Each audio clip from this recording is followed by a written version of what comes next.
Also guys, today we have the opportunity to do Golf 1.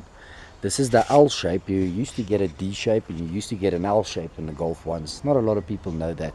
Today I'll be having the opportunity to show you guys which is the L and the D shape. But we're just going to do a minor service with some plugs, oils, filter, just bare essentials, just like a halfway service. So I'll be taking you guys step by step through it as what I'm gonna do, but services are pretty basic. I would expect you guys to know how to do that by this time. Alright, big major tip: when you're doing a service like this, it's recommended that you flush the fluid out of the radiator.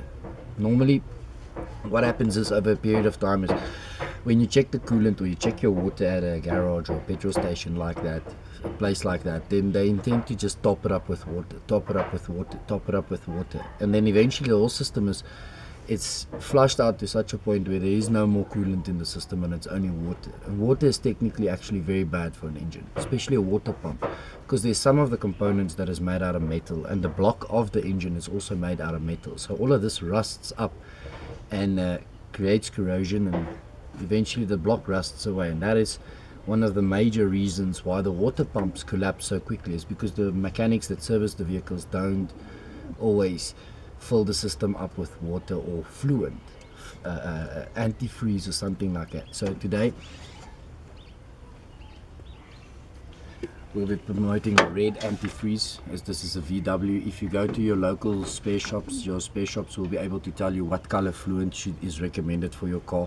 Like for instance, I know the green and the blue is for BMW and Mercedes, and I know the red is for majority of European kind of cars that can handle a lot of temperature. So Toyota is also one of the ones that uses the red antifreeze.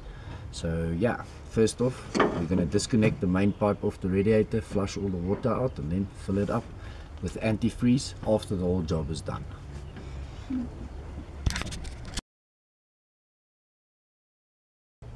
You'll be disconnecting this pipe off the bottom of the water pump and not the one on the radiator side, as the radiator is located higher than the engine and you want the lowest point in the engine to flush all the water out. Right. So after disconnecting that pipe and letting majority of the water run out, opening the water cap on that side, we're going to drain the oil. Need an empty 5 liter for that one, and don't forget that number 19 spanner to release the sump bucket. Alright, so we're ready to drain that oil. We've got a beautiful clean bucket here, and we're removing the sump prop,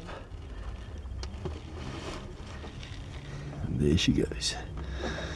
So this I'm going to leave like this to run while I'm servicing the rest of the car, while I'm removing the oil filter that's located over here, spark plugs, air filter and stuff like that.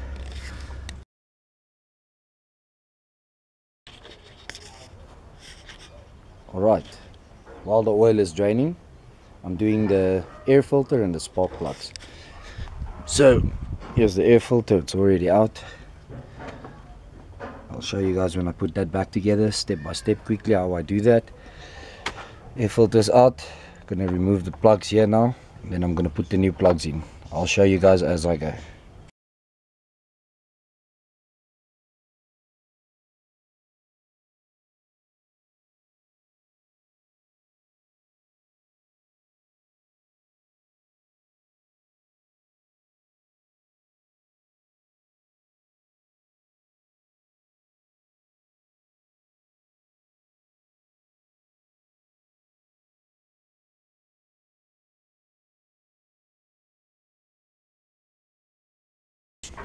Alright, so we've done all 4 spark plugs. The wires are back in place.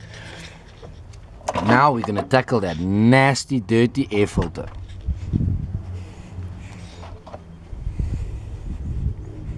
Got this from a local spare shop, whose name we won't pronounce now, because they're not sponsoring us yet.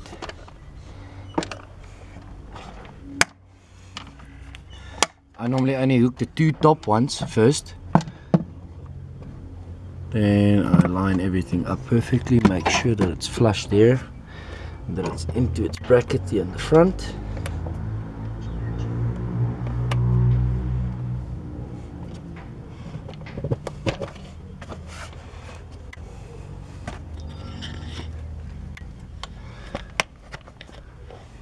Right, so I'm going to fasten both the nuts, and then the rest of the clips I'm going to put in, and then I'll see you guys after I've done the oil filter. Right, so just a tip or a hint, whenever you remove the oil filter, always please make sure and check that you've got this rubber off, because 99% of the time this rubber gets stuck to the engine housing, and then when you try to install the new filter, it's two rubbers on top of each other and it's oil everywhere. Trust me, that's a trap for an appy. Alright, when installing the new filter, don't forget, it's always important to take the new oil and just take a couple of drops and pre-lube your O-ring. Just put some new oil on there. Some mechanics do believe to pour some oil into the filter and to make it actually full so that there's no airlocks, but this is a VW and they're pretty strong and they've got a proper breathing system for the oil. So you can just install this oil like this oil filter like this, and top it up with oil. Alright, so we've done the air filter, we've done the spark plugs, we've done the oil filter. Now it's time to replace that petrol filter. Always check the direction on the petrol filter, as this allows it to breathe and not have a return to suck some air into the carburetor. Makes the car start easier. Alright, so after we've installed that beautiful new petrol filter, which we took note to the direction of it, cleaned up a bit, wiped a bit off around the air, the oil cap. So I'm going to top up the oil now, and then we are basically almost finished with this service. Then we're just going to bleed the water through and make sure there's no airlocks and put the new antifreeze in, and then she's good to go for another whole bunch of mileage. Well, here in South Africa we're working with kilometers, so we normally service the cars anything between 10 and 15,000 kilometers. So you'll be good to go for another 15,000 kilometers. Alright, sweet. I'll see you guys after I've put the oil in the car, and then I'm busy bleeding the water system. How's it, guys? Alright, so the ironic, never a dull moment here in all cars all around, you know, here by South Africa. So I've replaced the fuel filter, and if you guys can note, there's something a bit strange about this filter. This side broke off, and it was actually blanking the pipe, causing us to swing and swing and swing and swing, and me to obviously suck on this, yeah, and get a whole mouthful of petrol. Lovely. Couldn't get the car started. Swing, swing, swing, swing. Eventually took the manual fuel pump out. Checked, it's pumping 100%, there's nothing wrong with it. Then started checking all the hoses, and we found a piece of plastic that was stuck. Well, not a piece of plastic, that piece of plastic that was stuck in a pipe, and it had obviously blocked the fuel line, but we've managed to sort it out. So there she is.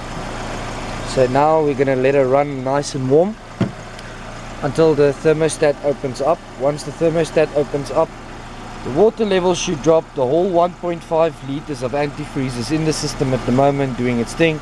Once the thermostat opens, we're going to top the water up, bring it to boiling temperature. Once it boils, we're going to switch the engine off, put the plug on, and then start the car again, and then the fan should kick in. Once the fan is kicked in, I have done another job well done. So I'll talk to you guys after we've boiled it and made sure that the water system is circulated. Nice.